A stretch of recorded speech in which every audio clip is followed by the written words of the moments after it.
All right, hello and welcome to the Ford Championship presented by Wild Horse Pass. I'm joined here by Anna Nordqvist, ASU alumni, local resident, and newly named European Solheim Cup team captain. Can you just speak to how excited you are to be back playing in Arizona this week?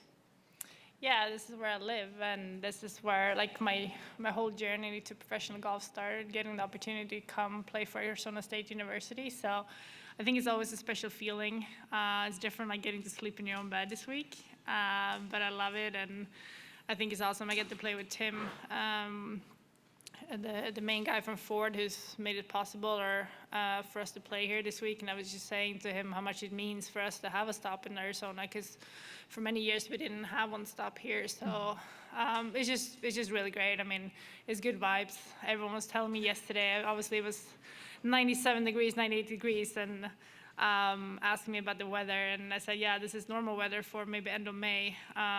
2 weeks ago, I was in a beanie because it was 50 degrees and blowing sideways. So, yeah, we're lucky it's warm, but I love it out here. So it's a special week for me.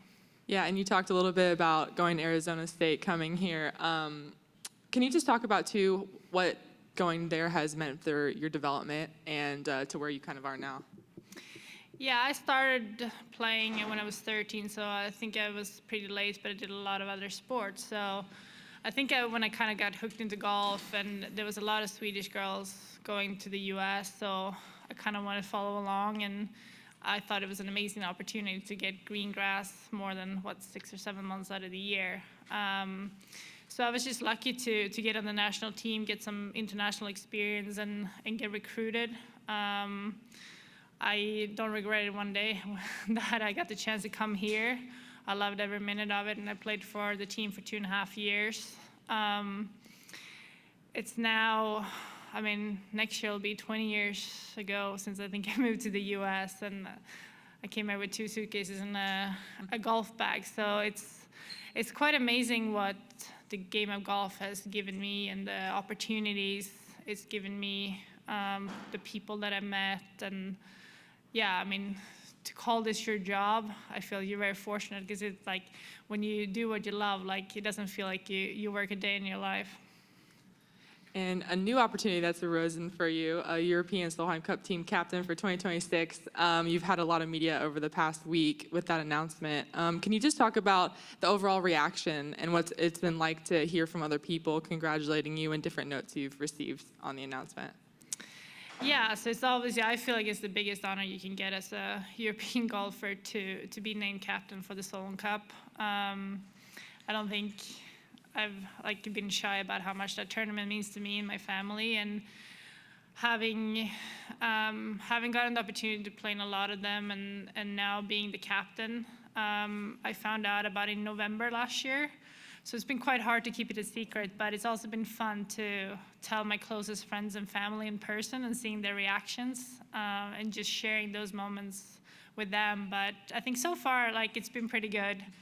A lot of the players seems pretty excited, and there's been a lot of people coming up to me wanting to be part of the team as far as in helping. And so I feel like we're in good hands. I'm excited for the opportunity ahead, and I think I'm going to grow a lot as a person and also as a player during the process. I don't know how long I'm going to play myself, but this doesn't mean I'm retiring just because I'm taking the captaincy, but I obviously won't be playing next year in the Solheim Cup. Last question from me, and then I'll open it up. We're here at Whirlwind Golf Club. Do you have any past experiences here, and what do you kind of think are the tips and tricks for playing well on this course? Yeah, so I've actually never been really down at this part of town. Same thing last year. I hadn't played Civil before. Obviously heard a lot of good things about this course, always being in good shape. It's a good test with the firm greens. It's typically something we see in Arizona this time of year, the greens being a little bit firmer. It's not, I think it's kind of a little bit resort style off the tee. But yeah, I think it has a lot of character, so I'm looking forward to it. But yeah, I decided not to come here earlier because it's not something I do other tournament weeks, go early. I'm an ambassador up at Silver Leaf, so that's where I spend most of my time practicing. But yeah, it's been fun playing the last two days here, and I'm looking forward to the week ahead. Awesome. Any questions here? You want to go ahead? Hi, Anna. In addition to yourself, Arizona State's produced some other great Swedish golfers in the field, like Linnea Strom and Lynn Grant. How well do you know those two, and is there something that makes ASU so attractive to Swedish golfers, do you think? Yeah, I think Arizona State's always had a really good reputation among Swedes. I had Niklas Lemke and Ferrik Andersson on the men's team when I went to school. I know Linnea a little bit. I probably know Lynn a little bit more. They're obviously a few years younger than I am. But I think just the reputation, the weather. ASU has now built an amazing practice facility out at Papago called the Bird. I thought we had a good when I went to college, but it's just amazing. I mean, the opportunities. I don't know if you can find any better with the combination of the weather and the practice facilities for golf. So yeah, I think we're all excited, and having Atha Munoz, she played on my team. Carlotta Siganda, she was a little bit disappointed. I left college like a month before she started, but she did just fine without me. So yeah, there's a lot of good golfers coming out of Arizona State, but it's just amazing facilities and a good program and amazing support. So it does have a lot of international players. So for me, I felt like we were all in the same situation coming here. So I think that helped my college experience to be a really good one. Hi, Anna. I'd love to gain your perspective. The LPGA has a girls golf program. It's global. We have sites in Japan, Korea, Sweden, England. Can you just reflect on what your experience was like as a girl golfer, as a youth golfer, and then what you hope to see, how you hope to see the game grow from here? Yeah, so I think it's amazing that the LPGA are associated with those programs. I first picked up golf when I was 10. Basically played for 3 months. I hated it, so I quit. But I think it was more because there was just no other girls really at the club. I have 2 brothers, so I was able to play with them. But I think it's just for girls, you need a little bit of a community in golf, and I don't know if without those programs you can really have it, because I think it's really important. So my mom said she was going to pick it up again when I was 13, and I didn't want to be the worst golfer in the family, and that's how I got back on it. But I do think it's very important to have other girls that you can play golf with and not make it so serious so early on. It seems like all sports everyone's just getting so single-minded so early in these days. But it's just nice. I mean, even for girls and boys to be able to try the game of golf. I mean, unless your parents play, I think it's harder to being introduced to the game than maybe a soccer or a baseball or one of those sports. So I think it's very important. And I mean, I was fortunate to have a lot of support, like parents and brothers and friends, and a really good system at my club where we met all the juniors at the club. And I think it's just very important to create an environment, but more so even for girls. Our slogan at Girls Golf is Little Girls, Big Dreams. Like you said, you picked it up at 10, quit after 3 months. So can you reflect on maybe what some of your dreams were when you were younger, whether it was golf related or not? Well, I was very a sporty person. I think I played 7 or 8 different sports before I found golf. I think I hate losing more than winning.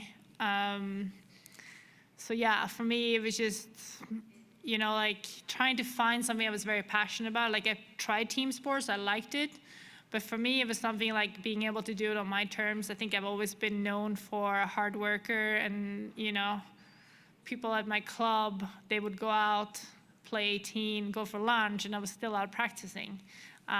So I think you need a lot of dedication for that. But I think I've always been very ambitious, whatever I set my mind to. And I think coming over to the US, wanting to see how far I could go and wanting to see if I could make it a career. Because when I said to myself, when I'm 25, I don't want to have any regrets. I want to fully commit to see if I can play on tour or make this my living. And if at 25 it doesn't work out or I wasn't good enough, that's fine. But at least I knew I gave it my all. So I think I did all right. And I'm now 37. So it's been quite a journey since. But I think definitely dreaming big. I think a lot of my dreams were big, maybe not as big as being captain and playing in 9 Solon Cups and winning a couple of majors. But I'm just very grateful for everything that golf has given me. Thank you. Very well said. Sarah? I know Solheim has obviously been a hot topic for you the past few weeks. What have been the reactions from some of your fellow teammates, from maybe some of the past captains that you've gotten that you've been happy to hear from? Yeah, it's just been all positive. I think it's been a little bit overwhelming, to be fair. Obviously, some of the players are a little sad that I'm not going to be playing on the team, but I think they all seem pretty excited. And, I think just being part of the last couple, I have a pretty good idea what I want to do, a little bit my style, but I also feel like just being out here and kind of sharing this journey with the players and the caddies and all the helpers, it's going to make my journey even more enjoyable, I think, and listening to them. And but yeah, I had dinners with Katrina Matthew, trying to pick her brain.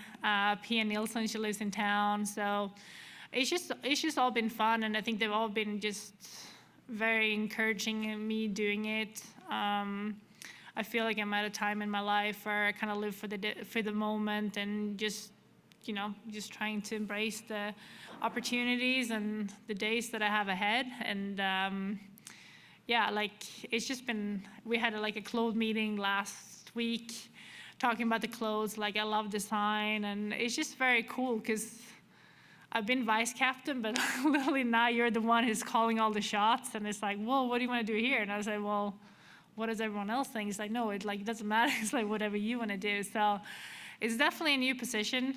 But I just want to do the best I can.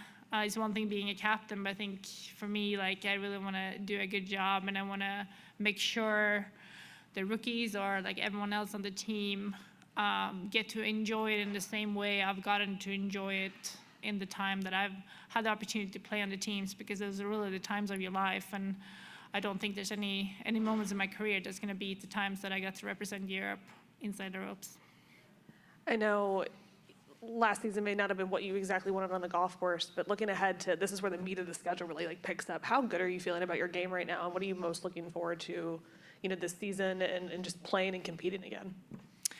Yeah, I mean, it's the last couple of years, it's been really hard. 2 years ago, I played this tournament, Superstition, and it wasn't my best week, and I basically saw my whole life fall apart after that. So the last 2 years, I think if I put that in perspective, I think I'm very proud of myself, how far I've come. And I did things a little bit different this off season. I had surgery right after the season because I had a tumor and a cyst in my stomach.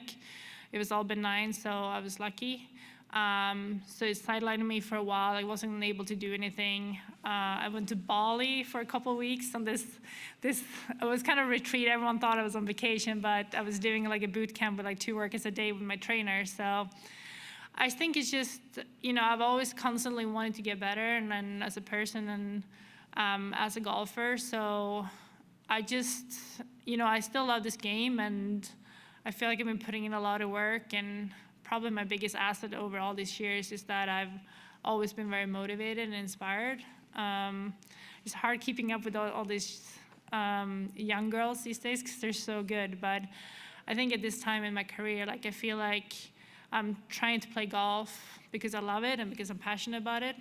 But I also feel like for the time that I have left, I don't know how long that will be. I'm just grateful for, being able to play competitive golf. But I feel like I want to end my career on my terms, and I really haven't felt like I had a fair chance the last couple of years to really do that. So I think my head is in a good space. I'm happy, and life just seems a lot easier. And sometimes I think you got to go through a really big storm to kind of get out on the other side and kind of appreciate things in a different way. Because waking up and knowing you can play golf and you're on your own boss, and it's just amazing, this game. And obviously now with the captaincy, I feel like the game keeps giving, and maybe gives me things I can give back to the game too in other ways than me holding the golf club. So yeah, I'm just very excited and just grateful to be able to do this. Thank you so much for your time, Anna. Appreciate you. it.